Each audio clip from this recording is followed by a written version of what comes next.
The ultimate fishing experience is brought to you by Lund Boats.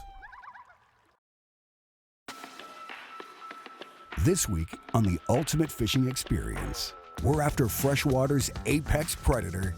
He sucks Musky onangy. The lure of monster muskies has consumed many an angler's dreams and passions, longing for that one strike that will buckle their knees. Sorry, I'm trying to get to the net. That is awesome. Nice. One of the lures, perhaps, lies in the fact that truly large muskies are rare beasts. Relatively few waters contain muskies in the first place. Fewer still have the potential to grow them to legendary proportions. This is what drew longtime muskie nuts James Lindner and Jeremy Smith to Northwest Ontario's famed Eagle Lake, a lake with a fabled history of producing fish of epic size. Atta boy. There you go. Come here, buddy. Whoa. Nice. So it's time to load the boat with all the essential gear, pull out that lucky lure, and prepare yourself for that one cast you've dreamed of ever since your fascination with muskies began. Wow, is this a Canadian giant? Or what? Another giant comes out of Eagle. The top water ought to get a big one, Jimmy. We'll see. I'm starting out with the small flat stick. There you go, two good choices. So Jim and I are doing one of our favorite things, and that's on a giant muskie hunt in Northwest Ontario on Eagle Lake. This is the lake where I caught personally my biggest Ontario muskie, but a whole nother side of the lake. So Jimmy and I are gonna go do a little exploring. We got a half a day today to go look at some water, and then tomorrow we're gonna get in the same boat and figure it out. So yeah, this is a fabulous lake. This is really the home, or actually the epicenter of giant muskies. And actually, Jeremy Smith has actually died and went to heaven. We'll see how it goes today. We're gonna do a little exploratory. Yeah. I'm gonna go fish the edge of the periphery of the big water, and if you're gonna fish a little bit more of the backwater area. Yeah, sounds good. You're going east, I'm going west. We'll meet back here at 6 for supper and compare notes. Okay. Perfect. Boy, it's deeper on this side. This is 23 foot of water. Look how it cuts in really tight to the top of the reef. A lot of times on these reef systems, wherever you got the deepest water cuts into the shallowest spot is a really critical spot. It seems that they use it as a sort of a good ambush position for muskies and all different species. As a matter of fact, smallmouth bass, walleyes also use that same spot. You can see it's 20 foot of water. That's 2 foot of water right there. Ooh, she was a hot pistol. She was a hot little nipper. Drop a waypoint on that one. There she is. She's still on the bait.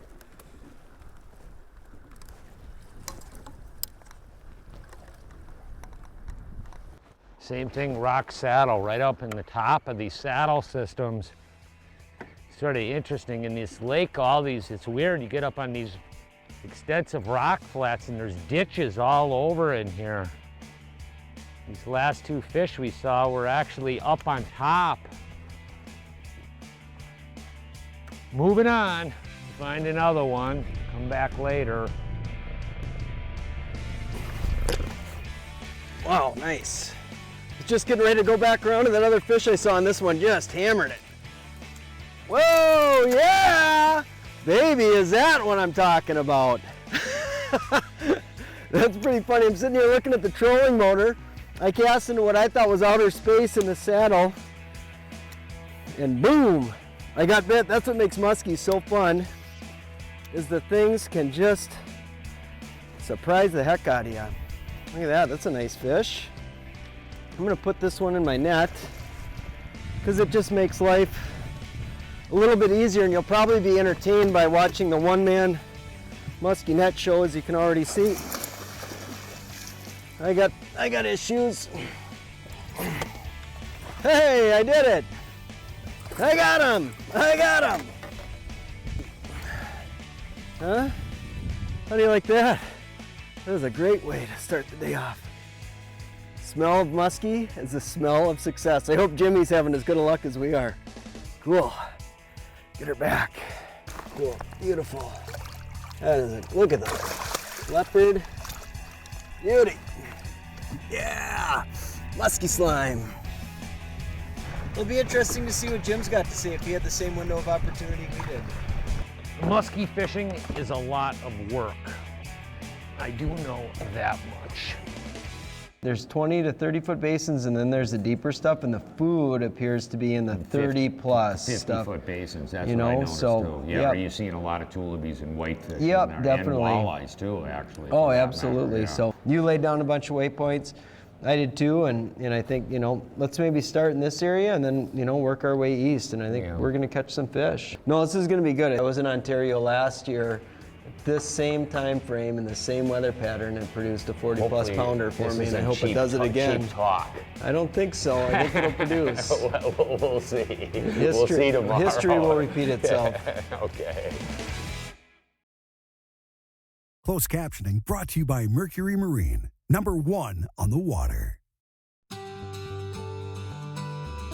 So after splitting up and going our separate ways yesterday, Jim and I are jumping in this boat today, and I want to make sure to have as much information that he had in his boat in this boat. So I just went into his depth finder and grabbed the GPS coordinates and put them on an SD card, and now I'm going to transfer them onto this unit. That way, when he's talking about, oh, there's a rock pile down here that tops off at 4 feet right off of this point, it's hard to remember that just looking at the landscape. So I'll load these things in here, and we'll have all the spots from 2 boats for today.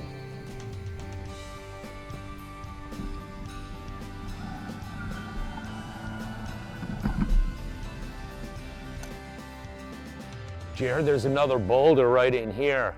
Oh yeah, we didn't even see that one. No.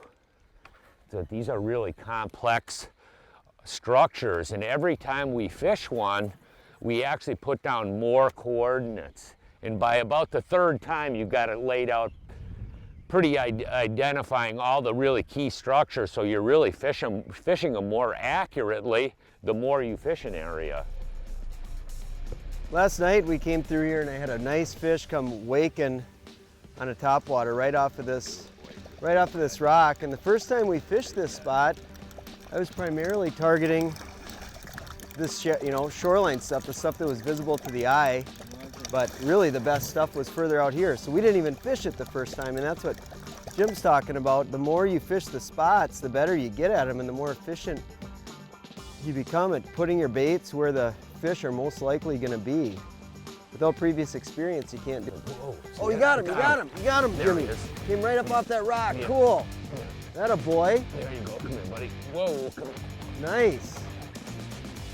You're like, look at that rock. Yeah. Sorry, I'm trying to get to the net. That is awesome. Nice fish, dude.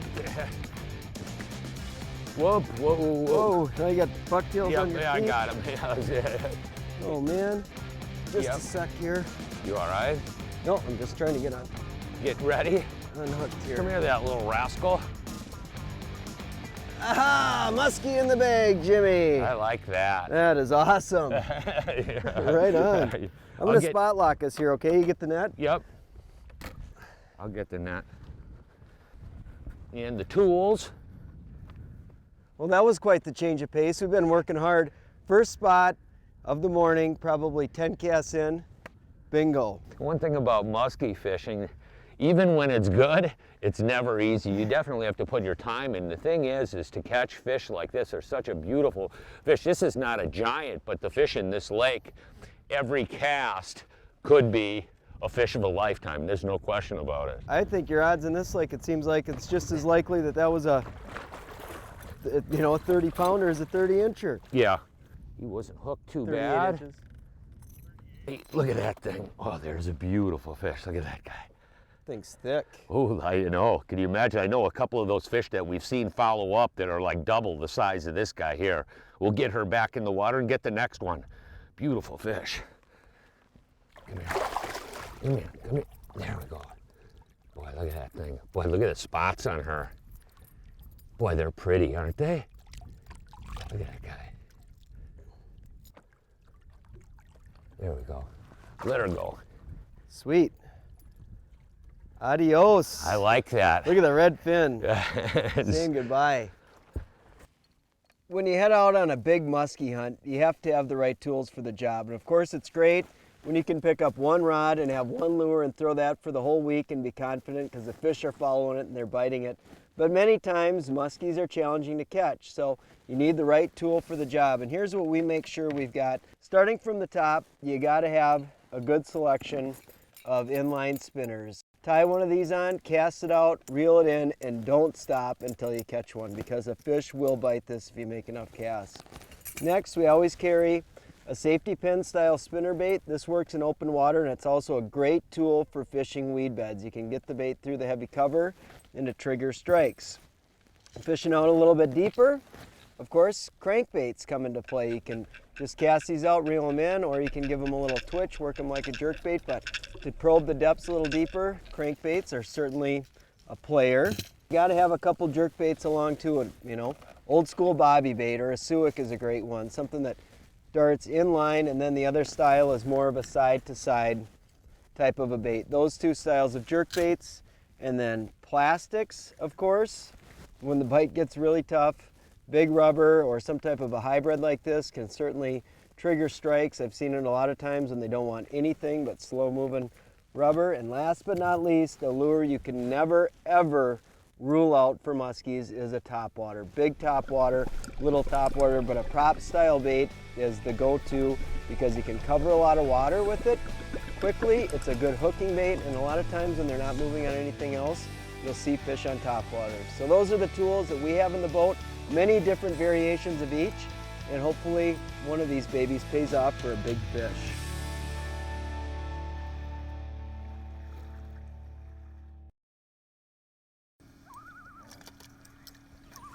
You know, you come up and you fish these lakes like Eagle, Lac Seul, there's, you know, really expansive bodies of water, and they're really tremendously complex lakes. You know, you actually have a lot of different variable options that the fish can take advantage of. You know, since we've been up here for the last week, we've actually fished a big, expansive, deep weed bays. We fished a mixed combination of rock and weed, sort of transitional water, and we've been also fishing the way out rock type spots. When you're looking to isolate the better underwater reef systems out on these island complexes, what you want to do is find big expansive shoals of anywhere from like 5 foot to about as deep as 20 foot. It seems like those are the best ones, and you want really big like tabletop flats of that shallower water. Even though that these reef complexes are out in the center of the lake, that big underwater shelf has a tendency to really be key to gather food and also to gather muskies. And one last thing is, when it comes to shield fishing, if you fish a spot that's really complex, it has lots of, you know, it might have a saddle in between rocks, you know, big flat shelf, broken rock, round rock, maybe weeds. The more stuff is in there, the more likely it is to catch a fish. And if you fish it once, twice, 3 times, 4 times, you don't get bit, fish it again. Fish it again. If you know that it's a good spot, keep fishing it, because fish can show up on those things anytime. The bigger the spot, the more stuff there is, the more likely a big fish will show up at some point, and hopefully it ends up on the end of your line. You know, we have a number of different boats in the Angling Edge fleet, and for trips like this to Northwest Ontario, the Impact, this particular boat is our absolute go-to boat, and there's a variety of different reasons why. And number one is Fishability. It's got a monstrous casting platform that goes all the way around the boat. You can actually almost walk 360 degrees around this boat, which is perfect for doing the famed figure 8, which is a big part of muskie fishing. The other thing, it's got a tremendous amount of storage. You got storage underneath here, enough for rod lockers. One thing about muskie fishing, you do bring a lot of gear. The other thing I like about this boat too is you're traveling a lot when you're up in this country, moving from spot to spot, and it's a really comfortable, dry ride. This motor can get you places fast, but at the same time, it's very fuel efficient. It's just the ultimate fishing boat when it comes to conquering new waters up in Ontario. When you're putting a lot of miles on the water like we do, you want your outboard to perform the best that it possibly can. This thing runs great out of the box, but there's a couple things you can do to make it perform even better. Here's one I'd like to share with you. With the evolution of outboards, both props and hubs have followed. We've upgraded the prop on this 150 Mercury 4-stroke from an aluminum prop to a stainless steel prop. Now, in addition to upgrading the prop, we're also going to upgrade the hub as well. With the quietness of this 150 4-stroke and the heavy stainless steel prop we've got on it, you can hear clutch or prop rattle when you're dropping the motor into gear. You can also hear it at low idle. So the addition of this Flow Torque 4 hub system will eliminate that clutch or prop rattle along with the noise you hear at low idle speed. The Flow Torque 4 hub is a 2-piece hub with titanium braids to flex. So if you happen to hit something, it'll prevent you from doing damage to the drive shaft. If you happen to back into something or hit something at low RPMs, the Flex in the Flow Torque 2 is designed to help save your drive shaft and lower unit. So that's how simple it is to replace the hub you've got in your current propeller. Like anything in life, often little things make a big difference, and the Flow Torque is certainly one of them.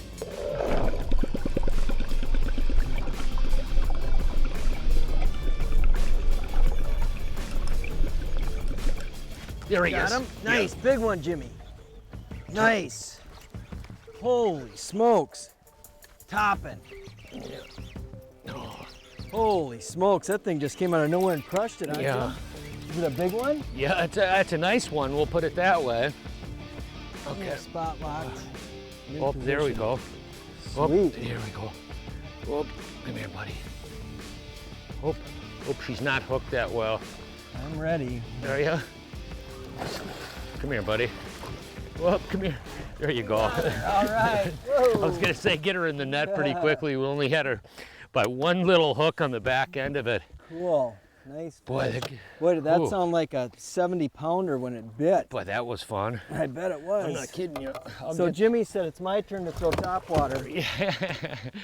This was a spot that earlier in the week we'd seen fish and things kind of slowed down, but the one thing is we learned this spot pretty darn well. Nice fish, another beautiful muskie. We learned the spot and it made a huge difference. There's a rock pile that sticks way out from the island, and had we not known that was there, Jimmy wouldn't have thrown his top water over it and caught this beautiful muskie. Boy, she really launched it. I know one thing, man. That thing was gurgling. Boy, it didn't. There was no follow involved. It just went crunch. Yeah, cool. Boy, that's a pretty fish. Yeah, it is pretty. Spotted, healthy. Healthy. Wait till we get one of these things that's 4.5 feet long. There you go. Off to the races.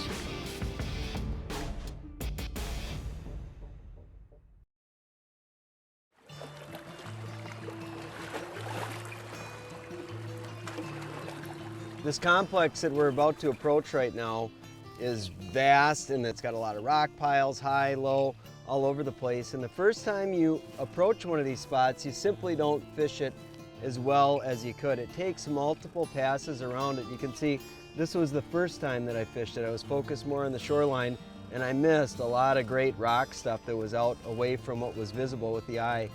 And the third time that we came through this area, we found a satellite rock that was probably 2 cast lengths off the main structure, and we actually saw a really big fish on that one. So, you know, take your time, look at the area very closely, and be sure to lay down waypoints. Lay down lots and lots of waypoints so you can just be more efficient each time you fish it.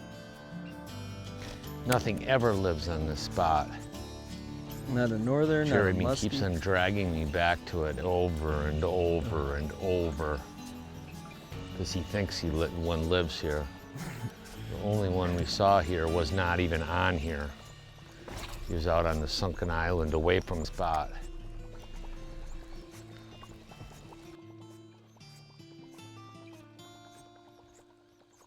Oh, got him. Got him? There you go. Big one, big one, Big big one. one, Jimmy. I'm on it. Stay tight. Stay tight on him. There's a real serious one. Jer's got a big boy on here. Oh, look at that whippersnapper. Wow, that's a good one here. Whoa, whoa. That's a real one there. That's a whippersnapper. Whoa, that's a big one there. Oh, I knew that when she hit it. I knew I had a hog. Yeah. The odd thing was like 2 days ago, 3 days ago, we actually saw a big fish on a crankbait on this exact same spot, and it's interesting. Come back a couple of days later, whether it's probably not the same fish on many of these structures, there's more than one fish on it. That's a big one. I know, I want to get her in the boat. So bad I can hardly stand. Whoop. Just don't miss. When No. it comes, do not miss. Yes! Yeah. Yes! Yes! Oh, yeah! at that one Oh, there. I That's a wanted big one of those so bad. Unbelievable. Well, Jeremy, it took a couple of days, but it did happen. It happened, man. Look at this It guy here. happened. This is a really serious I muskie. am- That's when you come oh. up to Northwest Ontario. Oh, man. This is what your goal is when you catch one of these Whoa. dogs. Wait till you see Look at the this size of that animal. Look, Oh. look at it. What a beautiful fish. Wow. Hey, man, I'm telling you what, when you come up to this country, find good spots, or if you think it's a good spot, fish it. Fish it again. Every time you learn something new and different, and eventually, if you're persistent, you can have a dream fish like this. Come yeah, aboard. they show up on the spot. She She's is just a huge. tank. Wow. Hey, when Muskie Nuts talk about dream destinations they've got on their bucket list, for many, Eagle Lake in Northwest Ontario has to be near the top. And smack dab in the middle of the best water this lake has to offer is Eagle Island Lodge. With private cozy cabins that make you feel like you're in a wilderness setting, a spectacular lodge with incredible food and drink, in my opinion, Eagle Island Lodge is the place to return to after a long day of chunking for muskies.